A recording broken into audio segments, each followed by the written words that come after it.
What is going on, my fellow homies? It's Foster, and I'm back at it again with another VeVe NFT video. Guys, if you're new to the channel, welcome aboard. If you're a returning viewer, welcome back. And if you are watching this video and you are not subscribed to the channel, please feel free to do so down below. It is the only financial advice that I will ever give you. With that being said, guys, as you know, if you've watched my channel before, I do my best to give you guys as much value as possible when you come to my channel. What value looks like to me is things like how to buy the cryptocurrency that I am speaking about, some of the issues that I've been noticing in the app, and things that I believe can be used to improve, roundtable discussions with other content creators, bringing on people for interviews, my beliefs based on technicals of where the token is going, etc. I don't often talk about mistakes or issues that I have had with the project, and I felt like that was an important step for me to do today with things that I'm currently seeing going on in the marketplace and on the app as a whole. The reason that I'm going to be discussing this is because I'm noticing something very similar to what I noticed back in August, which is around the time that I made the biggest mistake that I have ever made since downloading VeVe back in April. And that is the gem squeeze. I am noticing that a lot of people are selling collectibles that are going to hold a lot of value down the road in the likely not so distant future so that they have liquidity to continue to buy as many collectibles and sets as possible. I want to emphasize that I'm not judging anyone for doing this, and everyone is going to collect their fandom however they see fit. However, I have made some significant mistakes that I have previously owned up to, but I've never made a video about. And I felt like it's important context for a lot of the new people and even some of the returning veterans who I feel succumb to this mistake quite regularly. What I want to go over today is the concept of selling collectibles far less than what they're worth, and then in turn realizing that down the road, you could have given up a lot of unrealized gains by selling a lot sooner than what collectibles would have been worth. So as you can see here, guys, I have the VeVe app paired to my phone. For those of you that don't know what the VeVe app is, and maybe this is one of your first videos on my channel or in the community, welcome. This is the VeVe app, as you can see here on my screen. It is a premium licensed 3D digital collectibles platform where you can collect non-fungible tokens, which are basically a smart contract minted on the blockchain that proves immutable ownership for any collectible that you own. Today, I will not be going over all of the collectibles that I own. I do plan to make a video for that at a later date, but I do own almost 30 sets and almost 300 collectibles. I'll show you very quickly some of the major features in the app. As you can see here are some of my most recent collectibles that I have purchased, some of the comics that I own as well. And then here in the store, you can see where you can make a purchase if you're looking to make a purchase on the platform. As an example, today is the Iron Man Marvel Moments drop. So as you click on that, you can see that we're currently just under 5 hours away from the drop. And this is the drop screen that you would go to purchase either the Avengers logo or Iron Man. The price that you see in the bottom is 60 gems. 1 gem is equal to $1, and you can purchase that with a credit card on the application through the iPhone or Android app stores. There's also a feed, which will be overhauled, but does allow you to post pictures and screenshots of collectibles that you've shown interest in, or to meet people in the app and add people. As you can see here, a follow for follow that this individual has posted, and people will show off their showrooms as well. The market is where I see myself and a lot of other people getting in trouble, which is the thing that we're generally going to focus on today. If you are not successful in securing a collectible in the primary market, you can go to the secondary market and pay generally a higher premium for any collectibles that people who already own them are then listing. As you can see here as an example, Elsa is being listed for 395 gems, and she was released only 2 days ago for 60 gems. I do own 2 editions of this item because I do believe that this collectible is going to go up quite substantially in value. Now that I've given you a quick overview of what the application is, I want to touch on some of the biggest mistakes that I've made since getting involved with the application itself. When I first started in April, I had very little interest in collecting on the VeVe app. I had heavily invested in the OMI token. For those of you that do not know what the OMI token is, I will link a video in the description up top here now, and you can click on that after this video is done. But that is the token that is underpinned by the VeVe app and governs all of the transactions that take place in the back end. The token is deflationary in nature and will, with added forms of utility, grant a ton of value to holders over the months and years to come. Looking at the application right now, you can see that there have been a lot of drops from a lot of brands. Going over the brands, and I'll just scroll through. I'm not going to read any of them out necessarily, but you can pause the video if you see one that catches your eye. But as you can see, there are quite a few. I don't know if any specific names are jumping off the page to anyone right here by chance, but as you can see, this app is absolutely stacked, which raises some problems because not everyone has all of the money to collect all of the sets that are available on the app.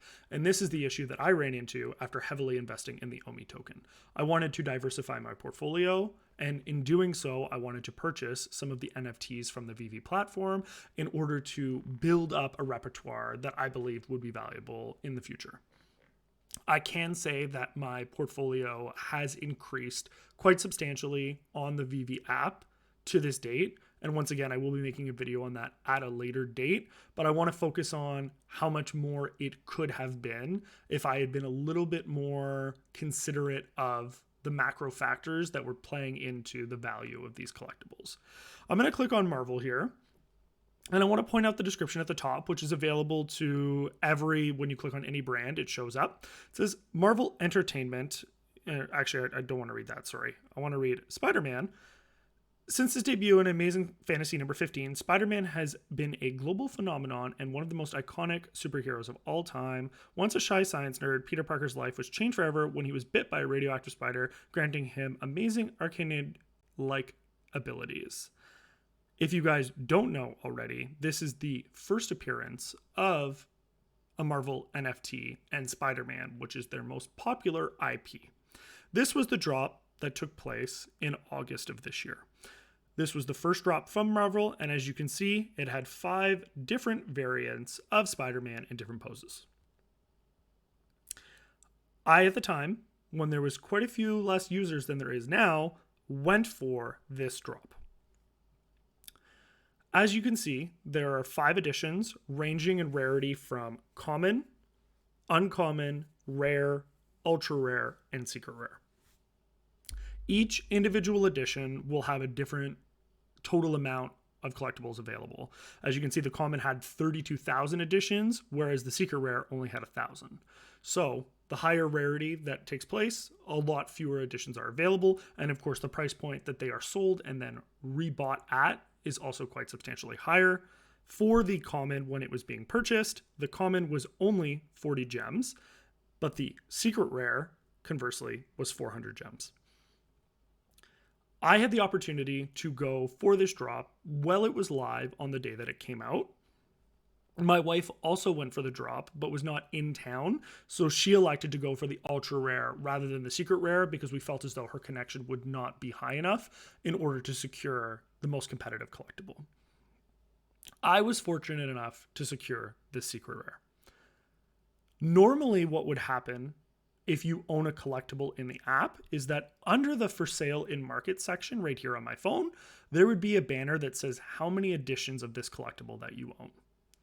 As you can see, there is no edition number that is currently showing on my phone.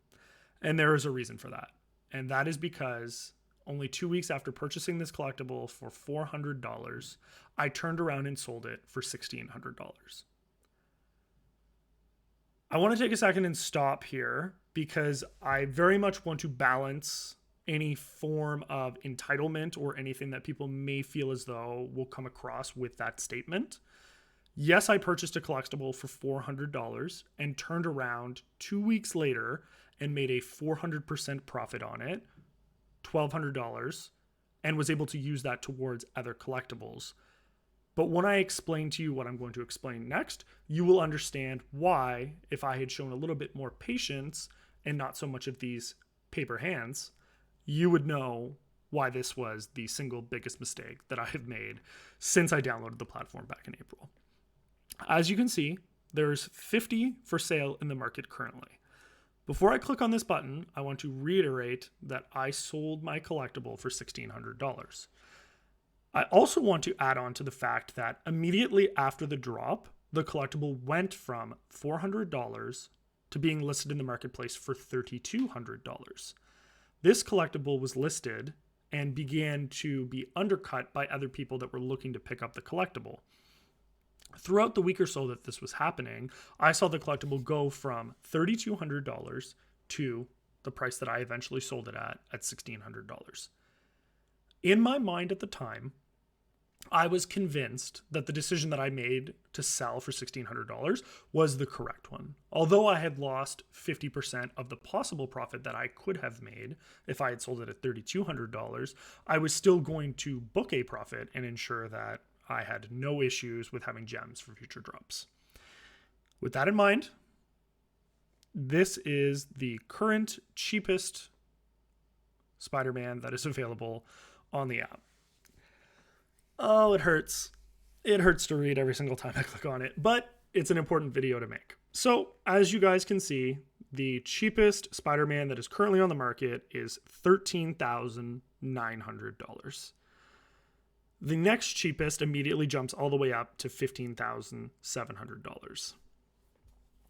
I lost anywhere between $12,000 to $14,000 in 2 months by making the decision to sell this. Now, it's easy to say, looking back, because hindsight is 2020, that the collectible could have just as easily gone down and I could have lost money. And that is a valid perspective. And once again, this is why this video is not financial advice. It is just my experience in the application.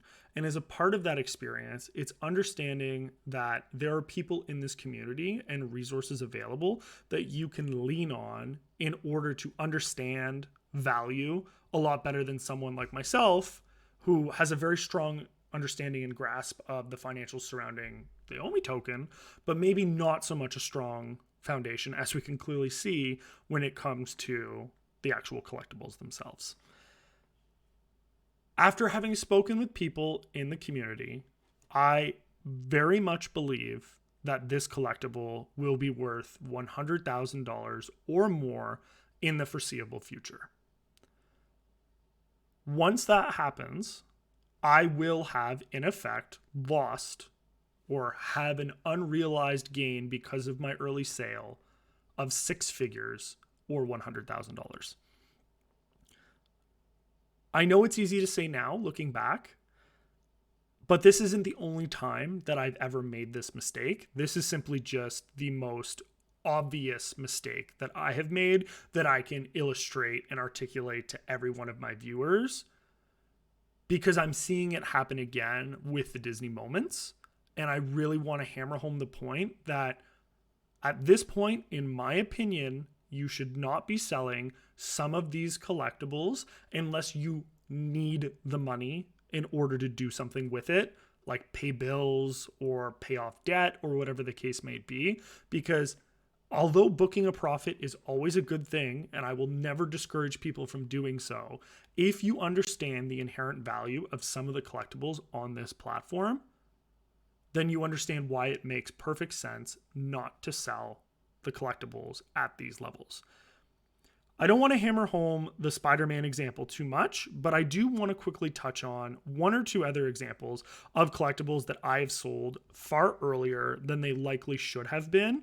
And because of that, I will not make that same mistake again. And I'm hoping that this video will help you guys in ensuring that you don't make the same mistake as well. This is the Givenchy Rewind Collective drop that took place on VeVe back in June, I want to say. As you can see, there was 4 pieces to complete the set. The Rewind Collective logo, the Pride by Givenchy Beauty, the House of Cards Amelia Earhart, and the House of Cards Cleopatra. When this drop came out, I went for the Amelia Earhart. The reasoning that I went for the Amelia Earhart at the time that the drop came out was because it had 999 editions, as we can see here. And the Givenchy Beauty Pride had 1,952 editions. So without knowing anything and without doing any research, I told myself that it made more sense to go for the collectible that had less editions, because less editions would automatically make it more valuable. The thing that I did not know at the time is that the Givenchy Beauty Pride was the only work that was officially commissioned by Givenchy. And as you can see, it's $4.1 thousand right now at the floor. And at one point before the gem squeeze took place, it was almost $10,000. Whereas the Amelia Earhart is $1.7 thousand. It was as high as about $4,000 before the gem squeeze started. This House of Cards Amelia, I was able to secure on the drop. I turned around and sold this $50 collectible for $325, booking a nice 500 to 600% profit, which once again, if that is your goal, absolutely nothing to complain about. However, it could eventually be worth, and I do very firmly believe that it will eventually be worth $10,000 or more dollars. My short-sightedness also cost me that amount of money with this collectible. I could go on and on with tons of collectibles that this has happened with, where I've made the mistake of either not purchasing on the drop because I didn't understand the value. Perfect example being these rabbits by Jermaine Rogers. I didn't buy any of them because I didn't understand why anyone would want a rabbit. And of course now they're worth hundreds, if not thousands of dollars each. I also didn't understand why anyone would want cereal box characters. It made no sense to me why anyone would pay $90 for a count calorie, which is now $700. Once you start to do research on these fandoms and truly understand them, it makes more sense as to why different items go up in different value. A perfect example, Day of the Dead stamps recently came out on VeVe. A lot of people would say, why would I pay $200 for a stamp that doesn't do anything when I could spend $6 on a stamp for a whole roll at a post office and actually use them to send items? And you'd be right. You would 100% be right. But stamp collecting is one of the highest grossing forms of collecting in the entire world. So at face value, this doesn't seem very, very important. But once you start to do additional research, you understand why it matters so much. And finally, this Dragon Girl by Simone Legno, he had a set of 4 of them. I didn't bother going for them because I didn't understand the value in them. And that $90 golden statue sells for over $2,000 now. I want this to serve as a cautionary tale for everyone, especially this week, or if you're watching this back after the fact, for the golden moments that are coming out. I know that they're expensive, and I know that they're very difficult to secure on a drop. $60 may even be too much money for you to go for, and if that's the case, I completely understand, and that is totally fine. However, if you are securing some of these golden moments and then turning around and immediately selling them for at floor or very minuscule amounts over that, if that's your goal, that's okay. But understand that some of these pieces are going to be worth thousands, if not tens of thousands of dollars one day. And a perfect example of that, and we can look at some of the prices that these are already going for. Mickey's Sorcerer's Hat is going for $1,000 right now. This was dropped yesterday, or 2 days ago now, for $60. This is just the beginning of what I believe that this will go to in the coming weeks, if not months. And once again, making $940 on a collectible is absolutely fantastic. And I want to reiterate that point. This is not coming from a sense of entitlement. This is not saying that people should not make money or take profit and that it's not a responsible thing to do. I'm just stressing that you should really be doing the research and asking people in the community, not me, people in the community that actually understand the value of these collectibles and trying to get a sense of what some of these may eventually be worth. Because if you hold them even for a small period of time, you could end up making a significant amount of money. And unlike me, who has given up a significant amount of money by being too short-sighted to realize the value in the things that were coming in the future. With that being said, guys, thank you so much for the support that you've been giving me on the channel. I like to give a wide range of content and give you as much information as I can as possible to show you everything that happens in the community and the space. If there is any content that you would like to see me making that I'm not currently making, please feel free to leave a comment down in the comment section below or reach out to me on Twitter. My Twitter handle is the exact same name as my YouTube name. If you are not subscribed, please make sure to do so down below so that you do not miss out on any content that I am releasing. And please make sure to hit the bell notification so that you're notified as soon as that content does come out. Guys, the best of luck to each and every one of you for the rest of the Disney Moments drop and Decon coming up this weekend. I hope that we finally get a nice little breather coming up the week afterwards so that we can recuperate from the absolute beating that I'm sure all of our wallets are taking. I hope you found value in this video. I love you all. Peace.